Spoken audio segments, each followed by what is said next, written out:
yang dimaksud dalam hadis itu. ISIS yang diumumkan di Irak pada bulan September tahun 2014 dengan ciri khas benderanya hitam, padahal bendera yang sama sudah lama diusung oleh mujahidin di seluruh dunia, khususnya Taliban Afghanistan dan juga Al-Qaeda.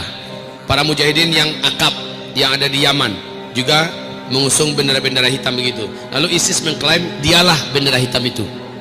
Klaim seperti ini tentu saja hak masing-masing kelompok, silahkan mengklaim. Tetapi apakah benar dia atau tidak, lihat dulu faktanya. Jawaban saya yang paling enak itu adalah apakah ciri-ciri kelompok ini seperti ciri-ciri para sahabat? Enggak, itu dulu ciri-cirinya. Lihat ibadah mereka, lihat akhlak mereka, lihat bagaimana karakter mereka sesama mereka, dan bagaimana rahmatan lil alamin ke dunianya. Jika memenuhi syarat seperti karakter sahabat, itulah dia pembawa bendera hitam tersebut. Nabi menyebutkan ciri-ciri fisik mereka, mereka kurus-kurus.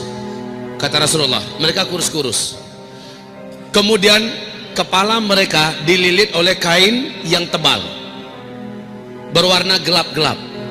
Kemudian baju mereka disebutkan oleh Rasulullah Sallallahu Alaihi Wasallam, bajunya adalah baju jenis baju yang unik yang dipakai oleh manusia di muka bumi. Kemudian Rasulullah menyebutkan warna kulit mereka, dan Rasulullah menegaskan tempat mereka nanti di Khurasan.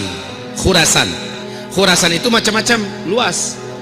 India masih termasuk Khurasan, Pakistan itu Khurasan, Afghanistan adalah Khurasan, Iran juga adalah Khurasan, Kazakhstan, Turkmenistan dan tantan lainnya juga adalah Khurasan. Khurasan itu luas, kayak Asia Tenggara kan luas kan. Jadi karena Khurasan itu luas, yang mana nih? Nah sekarang Irak, ISIS mengumumkan dirinya, kamilah Khurasan itu, kamilah punya bendera hitam itu. Sementara sebelumnya Afghanistan sampai sekarang masih eksis, dan Afghanistan yang sanggup menumpas beruang merah Uni Soviet sampai tumbang, betul tidak? Sekarang Afghanistan pula yang menjadikan Amerika Serikat bangkrut sebangkrut-bangkrutnya sekarang. Rasul mengatakan ciri khas pertempuran mereka, mereka tidak pernah bisa dikalahkan dan tidak terkalahkan. Yang saya tahu sampai sekarang, yang tidak terkalahkan itu sampai sekarang adalah Taliban. Lawan mereka sekuat beruang merah, penguasa dunia belahan timur tumbang oleh Afghanistan, betul? Oleh Taliban. Amerika Serikat membuat kuburan besar di Afghanistan. Sampai sekarang Amerika Serikat sulit untuk bisa memperbaiki penyakit-penyakit besar yang mereka dapatkan akibat perang di Afghanistan. Jadi kalau saya katakan, atau bisa jadi Al-Qaeda yang ada di Syam. Bukankah generasi terbaik di akhir zaman adanya di Syam, kata Nabi? Adanya di Syam. Iman di akhir zaman adanya di Syam. Mujahidin termulia dan terhebat di akhir zaman adanya di Syam. Apakah yang ada di Syam sekarang? Yang juga benderanya hitam. Sekali lagi saya katakan, tidak ada satupun di antara mereka-mereka yang boleh kita pastikan sekarang ini. Tapi yang jelas sudah bermunculan. Dan ciri-ciri itu lebih banyak dekatnya kepada Afghanistan, kepada Taliban yang ada. Wallahu alam, saya juga tidak berani memastikan. Yang pasti munculnya adalah setelah Imam Mahdi nanti muncul, siapa yang bersama mereka, baru itu bisa kita katakan, oh ternyata yang dari Anu. Kan gitu kan? Sekarang ini yang mana? Lihat mana yang akhlaknya, kepribadiannya, ciri-ciri khas generasinya sama dengan generasi sahabat.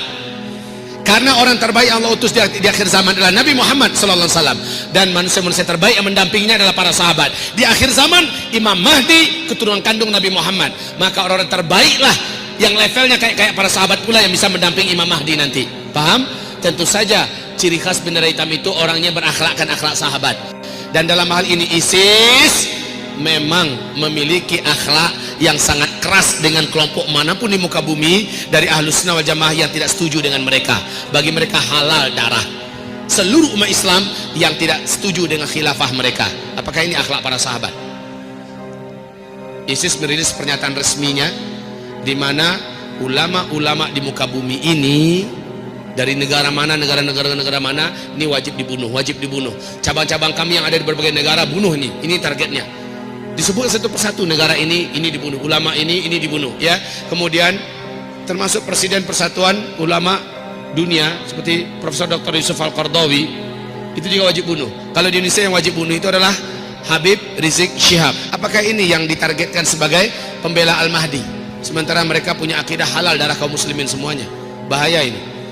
Nah saudaraku, tapi para ulama kita adil sekali. Di dalam ISIS itu banyak orang ikhlas, banyak orang-orang yang tulus, banyak orang yang murni niatnya, tetapi tertipu oleh informasi. Kemudian mereka masuk bergabung dengan ISIS. Sudah, mereka-mereka ini kalau terbunuh mereka syahid. Demikian fatwa para ulama kita. Kita tidak akan menyerang ISIS. Tapi kalau mereka menyerang duluan, kita wajib mempertahankan diri walaupun harus terjadi pertumpahan darah. Ini fatwa terakhir para ulama Ahlussunnah wal Jamaah sebumi. Ya, berkaitan dengan itu. Imam Mahdi pasti akan muncul. Ini akidah Ahlussunnah wal Jamaah masuk dalam bab ijma'. Ijma', yaitu sesuatu bab di mana kaum muslimin mewajibkan untuk mengimaninya, karena perkaranya adalah sampai kepada ijma' sukuti, ijma' maknawi, lafaznya sampai ke ada hadisnya sampai ke tingkat mutawatir maknawi. Baik, Al-Mahdi munculnya adalah setelah Dukhan. Setelah Dukhan. Walaupun dalam hal ini kemunculannya sebelum Dukhan itu peluangnya ada, tapi yang pasti saat dia muncul Arab sudah dibungkus salju.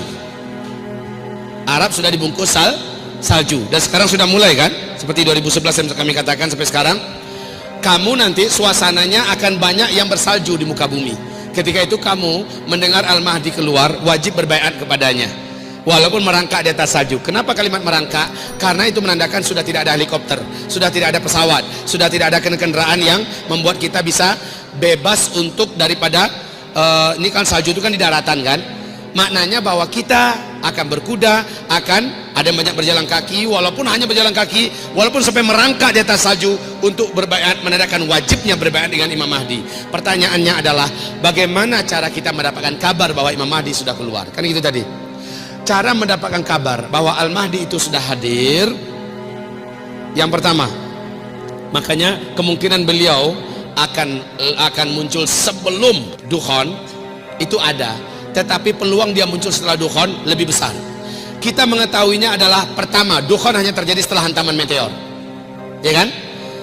Sekarang meteor, maka terjadi Dukhan. Dukhan itu kaum muslimin 40 hari 40 malam. Setelah Dukhan, orang memasuki bulan Zulqa'dah, karena hantaman meteor dalam hadis daif bulan Ramadan. Berarti Syawal lewat itu. Syawal lewat, bulan Zulqa'dah sudah mulai ditemukan keributan dalam keluarga kerajaan Arab Saudi. Ribut, memperebutkan kekuasaan, memang kacau dan sebagainya. Kemudian bulan Zulhijjah, jamaah haji yang sudah terlanjur datang ke sana, tidak mungkin lagi pulang. Mereka melaksanakan ibadah haji, mereka dibantai di Mina. Yang membantai siapa? Syiah yang membantai umat Islam nanti yang ada di haji, yang sedang melaksanakan ibadah haji di Mina. Nah, urutannya begitu. Bulan Muharramnya Imam Mahdi pun akhirnya sampai di Mekah, dan beliau dibaiat oleh kaum muslimin di kota Mekah. Jadi menandakan yang terbesar tandanya mana? Hantaman meteor. Itu yang terbesar, Pak. Hantaman meteor. Dukhan 40 hari 40 malam. Setelah Dukhan, kekacauan terjadi di Arab Saudi di bulan Zulqa'dah. Bulan Zulhijjah jamaah haji pasti dibantai di Mina. Bulan Muharramnya Imam Mahdi dibaiat di depan Ka'bah. Dari itu saja kita sudah tahu. Jadi pengetahuan kita adalah lewat kejadian besar yang sifatnya global, yaitu hantaman meteor, Dukhan. Jelas? Baik.